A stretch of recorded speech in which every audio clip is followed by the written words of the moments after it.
నేనైతే చాలా హ్యాపీగా ఉన్నానండి. ఇక్కడ కోవిడ్ కేసెస్ కొంతవరకు తగ్గుముఖం పట్టాయి. బట్ స్టిల్ ఇంకా కూడా 4000+ కేసెస్ డైలీ అప్డేట్ అవుతున్నాయి పోర్టల్లో. అవి కూడా పూర్తిగా తగ్గిపోయి అందరూ త్వరగా కోలుకొని ఈ కోవిడ్ ఎఫెక్ట్ నుంచి త్వరగా అందరూ నార్మల్ అయ్యి బయటికి తిరగాలి, బయట అంతా మనం స్వేచ్ఛగా తిరిగే రోజులు రావాలని కోరుకుంటున్నాను. ఇండియాలో కూడా కేసెస్ ఇంకా కూడా వస్తూనే ఉన్నాయి. బట్ స్టిల్ కొన్ని ప్రాంతాలలో వాళ్ళు లాక్డౌన్ తీసేసినప్పటికీ కూడా అందరూ మాస్క్ ధరించటం, సోషల్ డిస్టెన్స్ పాటించటము, అవసరం అయితేనే బయటికి వెళ్ళటము ఇట్లాంటివి పాటిస్తూ కోవిడ్ని కొంతవరకు ప్రివెంట్ చేయొచ్చు. అలా ఉండటానికి ట్రై చేయండి. ఇక్కడైతే చాలా పెద్ద వర్షం కురుస్తుందండి. ఆల్మోస్ట్ 1 hour నుంచి కురుస్తుంది. ఇంకా 1 hour ఉన్నా సరే మనం ఆశ్చర్యపోనవసరం లేదు. ఎంత వర్షం కురిసినా ఇక్కడ ఒక్కొక్క రోజైతే చాలా హ్యూమిడ్గా ఉంటుందండి. వాళ్ళు కూడా అలానే ఉంది వాతావరణము. నెక్స్ట్ నేను ఇవాళ మీ ముందుకు తీసుకొస్తున్నటువంటి ఇన్ఫో ఏంటంటే, అసలు కొత్తగా మలేషియా రావాలనుకునే వాళ్ళు ఎలాంటి అప్రోచ్ ద్వారా మీరు మలేషియాకి రావచ్చు, ఇక్కడ ఏ ఏ అవకాశాలు ఉంటాయి, ఎంతవరకు సక్సెస్ అవుతారు వాళ్ళు చేసినటువంటి అటెంప్ట్స్ అనేవి, ఈ విషయాల మీద ఇన్ఫో షేర్ చేసుకుందాం అనుకుంటున్నాను. మలేషియా అనేటువంటి కంట్రీని మనం కెరియర్ పాత్గానో లేకపోతే మనకి ఎడ్యుకేషన్ పరంగానో మన ఫ్యూచర్ కంట్రీగా ప్లాన్ చేసుకోవడానికి ఉన్నటువంటి అవకాశాలు ఏంటి అనే దాని విషయం మీద మాట్లాడదాం అనుకుంటున్నాను. ఎడ్యుకేషనల్ రిసోర్సెస్ చాలా ఉన్నప్పటికీ టెక్నికల్గా అట్ ద సేమ్ టైం మెడికల్గా బయోసైన్సెస్ కానీ ఇటువంటి ఆస్పెక్ట్స్కి అంత బాగా అభివృద్ధి చెందిన దేశం కాదు. ఐ మీన్ ఎడ్యుకేషనల్ ఇన్స్టిట్యూషన్స్లో ఫస్ట్ ప్రిఫరెన్స్ ఇవ్వదగ్గ కంట్రీ అయితే మాత్రం కాదు. బట్ ఇక్కడ ఆసియాన్ కంట్రీస్ అయినటువంటి బంగ్లాదేశ్, లేకపోతే పాకిస్తాన్, థాయిలాండ్ ఈ కంట్రీస్ నుంచి ఎక్కువగా వచ్చి ఇక్కడ చదువుకుంటూ ఉంటారు. ఇక్కడ నుంచి ఎక్కువ మంది ఇండియా వచ్చి MBBS చేస్తుంటారు. టెక్నాలజీ పరంగా లేదంటే ఇంజనీరింగ్ ఇట్లాంటి సబ్జెక్ట్స్ చదువుకుందాం అనుకునేటువంటి వాళ్ళకు కూడా మలేషియా కంట్రీ అనేది అంత ఫస్ట్ ప్రిఫరెన్స్ అయితే మాత్రం కాదండి. ఇక్కడ ఎక్కువ చైనీస్ హవా నడుస్తుంది. ఇండియా నుంచి ఎప్పుడో డెవలప్ వచ్చేసినటువంటి లేదా శ్రీలంక నుంచి వచ్చినటువంటి తమిళియన్స్ ఉన్నప్పటికీ ఇండియన్స్ ఎప్పటి నుంచో వచ్చి ఇక్కడ 4th జనరేషన్ వాళ్ళు సిటిజన్షిప్స్ పొంది ఇక్కడ బిజినెస్ అండ్ ట్రేడ్ ఎవ్రీథింగ్ ఏదైనా సరే అన్ని రంగాలలో ఉన్నప్పటికీ చైనీస్దే ఎక్కువ పైచేయిగా ఉంటుంది. సో అంటే చైనీస్ వాళ్ళు ఎప్పుడైనా సరే ట్రేడ్ అండ్ లాకి ఎక్కువ పెద్దపీట వేస్తారో అనిపిస్తుంది. లా చదువుకునేటువంటి వాళ్ళకి లేదా బిజినెస్ మేనేజ్మెంట్ కానీ హోటల్ మేనేజ్మెంట్ కానీ ఈ ఎడ్యుకేషన్కి ఇక్కడ చుట్టుపక్కల ఉన్నటువంటి కంట్రీస్ ప్రిఫరెన్స్ ఇస్తూ ఉంటాయి. ఈ చుట్టుపక్కల ఉన్నటువంటి ఈ కంట్రీస్లో వాళ్ళకి ఇక్కడికి వచ్చి చదువుకోవటానికి వీసా కొంతవరకు ఈజీగానే వస్తుందని చెప్పొచ్చు. వాళ్ళకు ఉన్నటువంటి బేసిక్ ఎడ్యుకేషన్, బేసిక్ నాలెడ్జ్తో వీసా అప్లై చేసుకొని యూనివర్సిటీస్ నుంచి వాళ్ళకి అడ్మిషన్ లెటర్స్ కనుక, అడ్మిషన్ ఇన్ఫో కనుక వాళ్ళ దగ్గర ఉన్నట్లయితే ఇక్కడ ఇమిగ్రేషన్ వాళ్ళు ఎడ్యుకేషనల్ వీసాని చాలా ఈజీగా ప్రొవైడ్ చేస్తుంటారు. నెక్స్ట్ మన ఇండియాలో ఎడ్యుకేషన్ పూర్తి చేసుకొని లేదా ఎక్కడ ఏ ఇతర కంట్రీస్లో అయినా సరే ఎడ్యుకేషన్ పూర్తి చేసుకొని మలేషియా వచ్చి జాబ్ చేద్దాము, మలేషియాని కెరియర్ కంట్రీగా మనం చూస్ చేసుకున్నాము అనుకునేటువంటి వాళ్ళకి ఇక్కడ అవకాశాలు ఏంటి అనే విషయం మీద మాట్లాడుకుందాము. ఫస్ట్ థింగ్, ఇక్కడ మలేషియా రావటానికి జాబ్ ద్వారా ఫస్ట్ వచ్చేటువంటి అవకాశం ఏంటంటే వాళ్ళు ఏ కంట్రీలో అయినా సరే పనిచేస్తున్నటువంటి కంపెనీస్ నుంచి ఆ కంపెనీ వాళ్ళు ఆన్-సైట్ పంపిస్తే కనుక రావటం.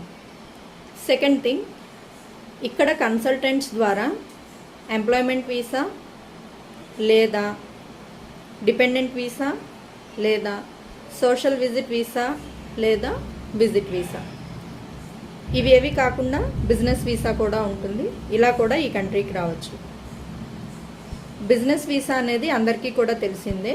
వాళ్ళకి ఉన్నటువంటి ఇంట్రెస్ట్స్ బట్టి వాళ్ళు ఎస్టాబ్లిష్ చేసుకుందాం అనుకునేటువంటి బిజినెస్ని చూపించి దానికి సంబంధించినటువంటి ఫామ్స్ అన్ని డాక్యుమెంట్స్ అన్నీ సబ్మిట్ చేసి ఇమిగ్రేషన్ సైట్లో అప్లోడ్ చేసుకున్నట్లయితే కనుక విఎఫ్ఎస్ గ్లోబల్ అనేటువంటి సంస్థ ఇండియాలో ఆల్మోస్ట్ అన్ని సిటీస్లో ఉంది, మేజర్ సిటీస్లో.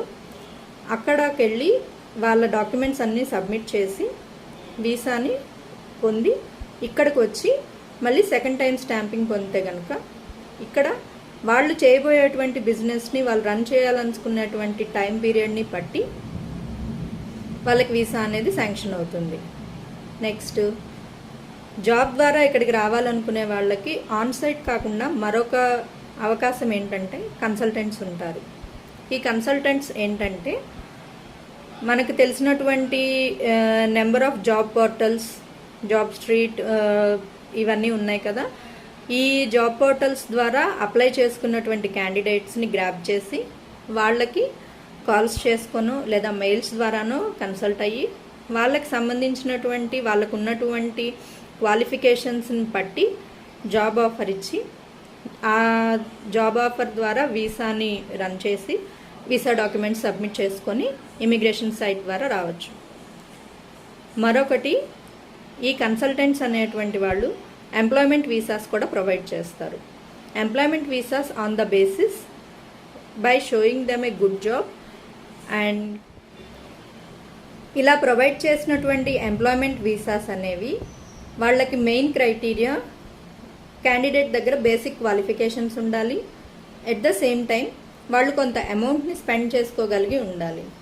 ఇక్కడ ఇమిగ్రేషన్ వెబ్సైట్లో వాళ్ళకి కావలసినటువంటి డాక్యుమెంట్స్ అండ్ సంబంధిత ఫీ ఏదైతే ఉందో అది పే చేసేసిన తర్వాత ఇఫ్ ఇన్ కేస్ మనం ఈ ఎంప్లాయ్మెంట్ పాస్ అనే దానిని కన్సల్టెంట్ ద్వారా త్రూ అవుతున్నట్లయితే కనుక కన్సల్టెంట్ వారు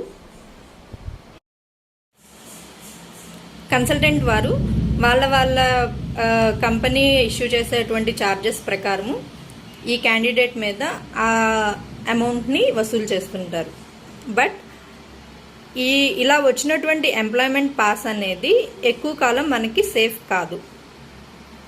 వచ్చిన వెంటనే వాళ్ళు ఏదో ఒక విధంగా కంపెనీస్కి ఇంటర్వ్యూస్ అటెండ్ అయిపోయి ఆ ఇంటర్వ్యూస్లో ఏదో ఒక ఇంటర్వ్యూ సక్సెస్ అయిపోయి ఆ సక్సెస్ అయినటువంటి ఇంటర్వ్యూ ద్వారా వాళ్ళకి ఏదైతే ఆర్గనైజేషన్ వాళ్ళకి ప్రాజెక్ట్ ఇస్తుందో ఆ ప్రాజెక్ట్ ఇస్తున్నటువంటి ఆర్గనైజేషన్ ద్వారా వీసా పొందినట్లయితే కనుక అప్పుడు వాళ్ళు సేఫ్ సైడ్ ఉన్నట్లు అనమాట. అంటే ఎప్పుడైతే వీళ్ళకి ఎంప్లాయ్మెంట్ పాస్ ఉందో కంపల్సరీ వీళ్ళొక ట్యాక్స్ పేయర్. సో ఎప్పుడైతే ఈ ఎంప్లాయ్మెంట్ పాస్ మీద ఒక క్యాండిడేట్ ఏదైనా కంట్రీ నుంచి మలేషియా వస్తారో వాళ్ళకి ఆల్రెడీ ట్యాక్స్ ఇన్ఫో ఉంటుందన్నమాట. ఎప్పుడైతే వాళ్ళు ఒక ట్యాక్స్ పేయర్గా ఈ కంట్రీ గుర్తిస్తుందో వాళ్ళు ఎంప్లాయ్మెంట్ పాస్ ద్వారా వాళ్ళ ఇన్కంలోంచి కొంత ట్యాక్స్ అనేది డిడక్ట్ అవుతుంది. మినిమంగా ఒక ట్యాక్స్ డిడక్ట్ చేయదగినటువంటి jobs starting salary minimum 5,000 ringgits ఉంటుంది. ఒక రింగెట్ వచ్చేసి ప్రస్తుతం ఉన్నటువంటి కరెన్సీ ఎక్స్చేంజ్ రేట్ ప్రకారం 17 to 18 రూపీస్ మధ్యలో వేరీ అవుతుంది. సో పర్ మంత్ మినిమం 5,000 రింగెట్స్ నుంచి మ్యాక్సిమం ఇప్పటి వరకు మేము తెలుసుకున్నది విన్నది అయితే కనుక 49,000 రింగెట్స్ శాలరీ వరకు విన్నాము. అంతకు మించి కూడా ఉండి ఉండొచ్చు ఫారినర్స్కి జాబ్స్. అండ్ ఈ చుట్టుపక్కల ఉన్నటువంటి కంట్రీస్, ఆసియాన్ కంట్రీస్ నుంచి చాలా కంట్రీస్ నుంచి ఇక్కడికి జాబ్స్ చేయడానికి వస్తూ ఉంటారు. Japanese, Korean, Thailand, Vietnam, Australia, Singapore, Myanmar, Burma, Bangladesh, Pakistan, India, Sri Lanka, Thailand ఇలా అన్ని కంట్రీస్ నుంచి వస్తారు కదా. వీళ్ళకి టెక్నికల్గా ఐటీ బ్యాక్గ్రౌండ్ ఉన్నటువంటి జాబ్స్ ముఖ్యంగా ఇండియన్స్ ఎక్కువ మంది చేస్తుంటారు. Especially south Indian people. Andhra Pradesh, Tamil Nadu, Kerala, Karnataka ఈ ప్రాంతాల నుంచి వచ్చినటువంటి వాళ్ళు ఐటీ జాబ్స్ ఎక్కువ చేస్తుంటారు. రిమైనింగ్ నార్త్ ఇండియన్ పీపుల్ కూడా వచ్చి ఇక్కడ ఐటీ జాబ్స్ చేస్తుంటారు. కానీ ఎక్కువ మంది తెలుగువారు, ఎక్కువ మంది తమిళులు ఉంటారు. మళ్ళీ ఏదైతే ఈ రిమైనింగ్ కంట్రీస్ నుంచి వచ్చి జాబ్స్ చేస్తున్నారో వాళ్ళలో కూడా ఐటీ పీపుల్ చాలామంది ఉంటారు. కానీ వేరే కంట్రీస్ నుంచి వచ్చినటువంటి ఈ క్యాండిడేట్స్ ఎవరైతే ఉంటారో ఇక్కడ జాబ్స్ చేస్తున్నటువంటి వాళ్ళు ఎక్కువగా కమ్యూనికేషన్ స్కిల్స్ మీద డిపెండ్ అయి ఉన్నటువంటి జాబ్స్ చేస్తుంటారు. మలేషియా, సింగపూర్ ఈ 2 కంట్రీస్ కూడా ఆసియన్ కంట్రీస్కి కమ్యూనికేషన్ స్కిల్స్ డిపెండెంట్ జాబ్స్కి ఒక హబ్ అని చెప్పొచ్చు. మోస్ట్ ట్యాక్స్ పేయర్గా ఉన్నటువంటి ప్రతి ఎంప్లాయీకి కూడా స్పౌస్ వీసా ప్రొవైడ్ చేస్తారండి if they are married. Wife చేస్తున్నట్లయితే భర్తకి కానీ, భర్త చేస్తున్నట్లయితే కనుక భార్యకి కానీ డిపెండెంట్ వీసా ప్రొవైడ్ చేస్తారు. చిల్డ్రన్కి కూడా డిపెండెంట్ వీసా ప్రొవైడ్ చేస్తారు. ఇఫ్ ఇన్ కేస్ వాళ్ళ పేరెంట్స్ని కనుక ఇండియా నుంచి కానీ ఏదైనా కంట్రీ నుంచి వాళ్ళు తెచ్చి ఇక్కడ మలేషియాలో వాళ్ళతో పాటు జాబ్ చేస్తున్న పీరియడ్లో ఇక్కడ ఉంచుకోవాలి, ఇక్కడ వాళ్ళని అట్టిపెట్టేసుకోవాలి అనుకున్నట్లయితే కనుక సోషల్ విజిట్ పాస్ అని ఉంటుంది, long term social visit pass. ఇది ఆ కంపెనీ రూల్స్ని బట్టి 6 months to 1 year వరకు ప్రొవైడ్ చేస్తుంటారు. ఇది ఎలా అంటే ఇఫ్ ఇన్ కేస్ భార్య తరపు అమ్మ నాన్న ఇక్కడకు వచ్చి ఉండాలి అనుకుంటే కనుక ఆ భర్త యొక్క వీసా ఆ అత్తగారికి మామగారికి కూడా ప్రొవైడ్ చేయొచ్చు వాళ్ళ తల్లిదండ్రులతో పాటు. బట్ ఈ సోషల్ విజిట్ పాస్ ఇష్యూ చేయటం అనేది ఆ కంపెనీకి క్యాండిడేట్కి ఉన్నటువంటి గుడ్ విల్ని బట్టి ఉంటుంది. స్టిల్ ఇదొక గుడ్ ఆప్షన్ అని చెప్పొచ్చు అనమాట. నెక్స్ట్ ఇక్కడికి రావాలనుకునేటువంటి వాళ్ళకి విజిట్ వీసా, ఇది అసలు అందరికీ తెలిసిన విషయమే.